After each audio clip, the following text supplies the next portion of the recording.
Hello, my friends, and thank you so much for being here today. It's been a bit of a heavy week again this week, just with things going on in the world. And I know for me anyways, and for the people that I've talked to, it's been a lot. And not only with things going on in the world, but also things going on in our own lives, whether it's personally with relationships or kids or work, supporting our team members, our families and our friends. So yeah, so I'm just really leaning into love this week. And on that note, I'm sending you lots of love and light. And it's really interesting because I envision love and light emanating from my heart. And that's kind of how I envision it when I say to you, I'm sending you love and light. It's coming from within. And it does really start from within us. And it's interesting, I was doing a little bit of research about that. And did you know that in the past 25 years or so, scientists have begun to see the heart as more than just a mechanistic machine pumping blood through our bodies? Scientists now understand that the heart plays a much bigger role in our lives. And they've discovered that the heart actually has its own complex network of neurons that enables it to act independently of the brain, which I think is really interesting. And our hearts can learn, it can remember, and it can even feel and sense. So I just find that's really cool. And the two organs, the heart and the brain, actually work together, but scientists have discovered that the heart can actually overrule the mind.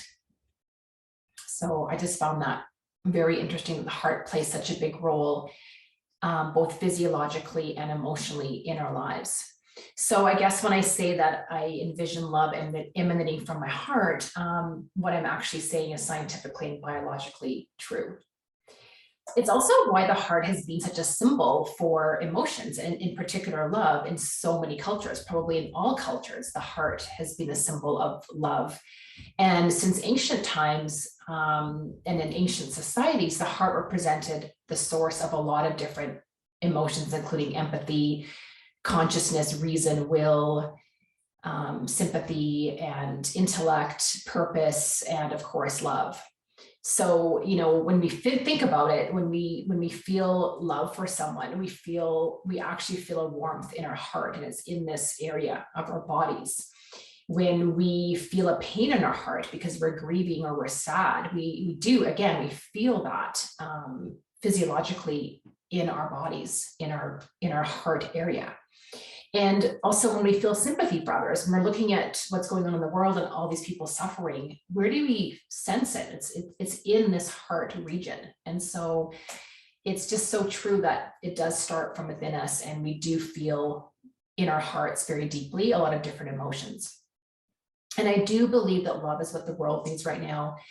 It can be created by us. It does start from within, and it comes from a deep need to really help those around us. And I think if we're in love, and if we're in a state of love and in a vibration of love, that is emanating out to the world, and it is helping people. If we are stuck in a state of fear and anxiety and panic and overwhelm, that's not really helping anybody. And so I think it's just really important for us to elevate ourselves to a frequency of love in any way that we can.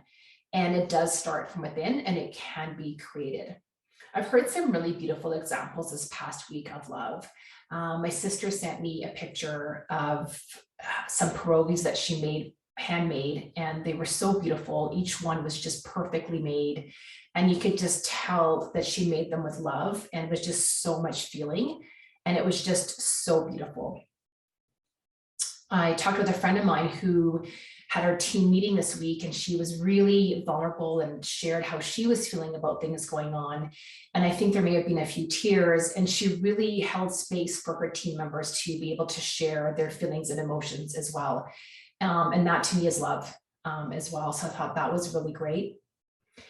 My mom was telling me about last Sunday when they came out of the mass, there was neighbors standing there asking how they could help the Ukrainian community. And these were not Ukrainian neighbors, they were just strangers really, who had taken it upon themselves to wait for the people coming out of church and just offer help and prayers and support. And that to me is love as well. And it was a really beautiful story. I also saw, and I'm sure you've seen lots of things on social media, but one that really, meant something to me was that there was a company in Poland, or there's a company in Poland that posted on their LinkedIn page that they had converted their office space into sort of a housing and sleeping quarters for refugees from Ukraine. And I just thought that was, again, another show of love. So these are just some examples, and I've seen many more this week of love, but I just wanted to share those with you because I thought those were really beautiful. And they offered me a lot of hope and just a lot of solace for my heart as well. So again, I just want to say that we all do have the power to create love, whether we start small or whether we do something really big, but don't underestimate the power of a little bit of love and empathy and kindness to those around us. It doesn't matter how small it is, it can have a huge impact on those around us. And sometimes we don't even know what that impact will be. So just keep giving it, keep living in love.